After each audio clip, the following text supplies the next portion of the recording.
저는 개인적으로 말씀드립니다. 투기꾼 잡을 시간에 전세 사기 치는 사람들 있잖아요. 차 명의 갖다가 한 사람한테 300채, 400채, 500채 명의 몰아주고 그 사람이 가져간 명의를 사실상 전세금을 비싸게 낸 세입자들이 안녕하세요. 롱무장입니다. 어, 얼마 전에 라이브 한 게 아무래도 제 본 취지가 약간 전달이 덜 된 것 같아가지고 영상으로 다시 한번 정리를 해요. 요새 그 신혼부부들 계시잖아요. 아니면 또 사회 초년생들 집을 구하러 밖에 나가셨다가 절망을 하시거나 실망을 하시거나 자기가 이제 뭘 잘못했는지 모르겠다는 식으로 다시 돌아오시는 분들이 계세요. 왜냐면 나갔는데 매물이 없고 가격이 올라 있으니까 사기도 어렵고 안 그런 분들도 많지만 부동산 사장님들이 약간은 대접을 옛날에 비해서 좀 덜 친절하게 해주시나 보더라고요. 그럼 저는 그거 보면 이 말씀을 꼭 드리고 싶은데, 일단 여러분이 집을 사러 나가셨잖아요. 고르러 나가신 것, 그 선택 자체도 여러분이 많은 에너지를 쓴 거고, 또 사기 위해서 자본을 또 준비를 하잖아요. 그것 또한 본인의 인생에서 좋은 경험을 해본 거거든요. 근데 문제는 뭐냐면, 여러분이 사기로 하고 포기를 해버리면 어쨌건 그 했던 결정과 에너지는 결실은 없이 일단 멈추거나 연장되는 거예요. 근데 문제가 뭐냐면, 지금 제가 상담을 해보면 밖에서 그런 결정을 연장하셨던 분들 치고 잘했다고 생각하는 분이 안 계세요. 2018년도에 좀만 기다려보자, 2019년도에 좀만 기다려보자, 2020년도에 좀만 기다려보자라고 했던 분들이 다 후회를 했고, 이 결정을 연기했다가 그나마 이제 결정을 하셨던 분들은 후회를 좀 덜 하는데, 그러니까 무한대로 뒤로 미루신 분들은 지금 상당히 어려워하시거든요. 여러분이, 이게 저도 알아요, 시장에 계속 머물지 않고 공부를 많이 하지 않으신 상태면 지금 이 얘기가 오로지 부동산이 오른다 내린다로만 들리실 거예요. 왜냐면 사실 따지고 보면은 제가 아니라 여러분이나 아니면 특히 하락을 주장하시거나 하락을 기도하시는 분들이야말로 오를지 내릴지에만 관심이 있거든요.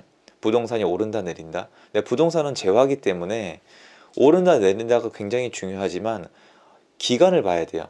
5년이란 기간을 봤을 때 오른다 내린다. 2년이란 기간을 봤을 때 오른다 내린다. 아니면 또 10년이란 기간을 봤을 때 오른다 내린다를 봐야 되는데, 근데 많은 분들이 거의 제가 봤을 때는 한 3개월 단위로 보시는 것 같아요.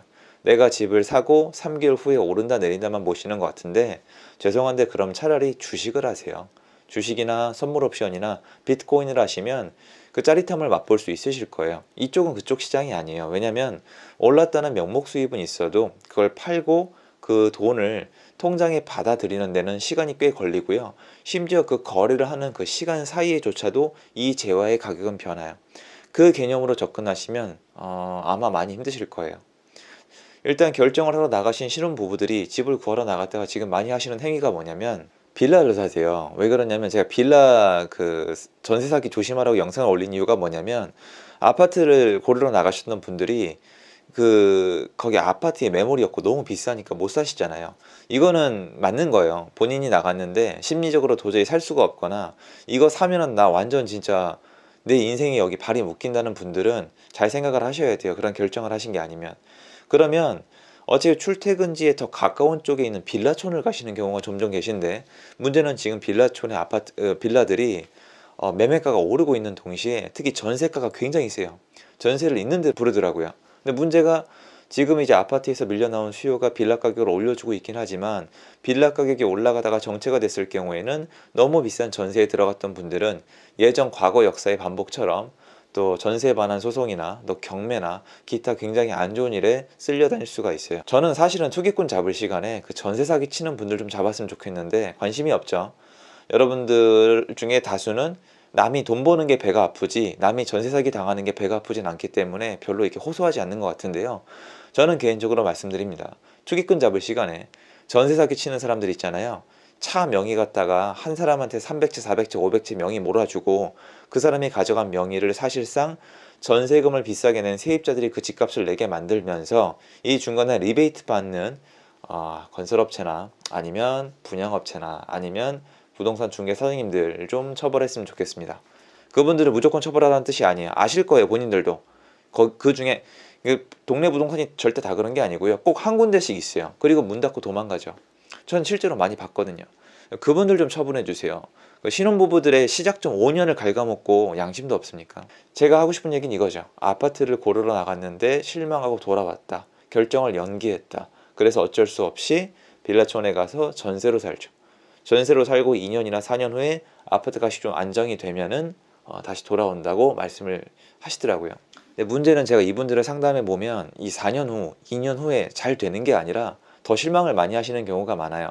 왜냐면 이게 시장이 오른다 내린다고 얘기하는 게 제가 아무 근거도 없고 요소도 없이 제 주장을 무조건 올라야 된다고 얘기하는 게 아니잖아요. 일단 첫 번째로 아파트는 장기적으로 우상향했어요. 왜냐면 화폐 가치가 하락을 하고 인플레이션이 일어나기 때문에 재화의 가치는 점점 더 올라가요. 수도권엔 땅이 많이 부족해요. 수도권에 얼마나 땅이 부족한지 궁금하시면은 얼마 전에 정부에서 이 수도권에다가 주택을 공급하겠다는 계획안을 발표했는데 그 정도 땅밖에 없어요. 맞잖아요. 그게 발굴해서 짓겠다고 한 거니까 그 정도 땅이 단데 거기에 다 지어도 충분하지 않아요. 일기 신도시가 몇 채였는데요. 그러면 땅이 희소하니까 점점 더 올라가는 거잖아요. 그럼 이렇게 생각하시면 편해요. 고르러 나가서 앞으로 6개월 아니면 1년, 2년 정도는 조정이나 하락이 있을 수 있겠지만 내가 향후 이 집을 10년 정도 보유한다면 올라 있을 것이다 라고 생각해도 돼요. 사실은 올라 있는 게 아니라 화폐 가치가 하락되어 있겠죠. 새우깡을 기준으로 말씀을 드려도 똑같아요. 그러면 신혼부부면 앞으로 향후 10년은 볼 수 있는 거 아니에요? 예를 들어서 35살에 결혼을 하셨는데 45살에 집 한 채 10년 동안 보유하는 게 큰 문제가 되는 건 아니잖아요. 그러니까 저는 고르러 나가서 내가 사고자 하는 아파트가 만약에 너무 비싸서 살 수가 없으면 그 아파트, 그러니까 매수 자체를 포기하지 말고 조금 더 먼 곳에 가서 입지가 조금 더 떨어지는 곳에 가서 내 경제 여건에 맞는 아파트를 사시고 그리고 직장 근처로 쭈르륵 오셔서 저렴한 월세를 구해서 사시면 좋지 않을까라고 말씀을 드리는 거예요. 왜냐면 신혼부부시니까 일단은 아파트의 어떤 명의, 자본주의에서 소유권을 취득할 수 있는 행위를 한번 해보셨고 이걸 통해서 앞으로 많은 걸 배우실 건데 두 분이 있으면 행복한 신혼부부이기 때문에 일자리 근처로 와서 월세로 살아도 괜찮지 않을까. 그리고 오히려 집을 한 채 샀고 월세로 살기 때문에 반강제적으로 저축과 어떤 절약을 하게 되지 않을까. 그러면 물건, 소유권도 가져받겠다. 그리고 허리띠도 졸라매 받겠다.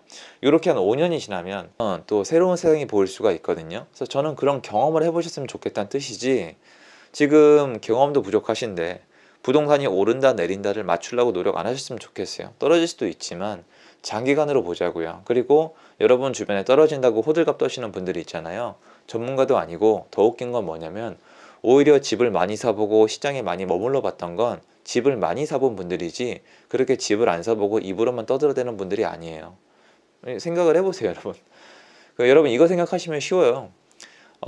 저희 아버님들, 저도 마찬가지. 저희 남자들 축구 볼 때 보면은 무슨 말을 하냐면 욕을 엄청나게 해요. 아 진짜 쟤 뭐다 오늘 진짜 왜 이렇게 플레이를 하냐, 패스해라, 슛 쏴라 이러잖아요.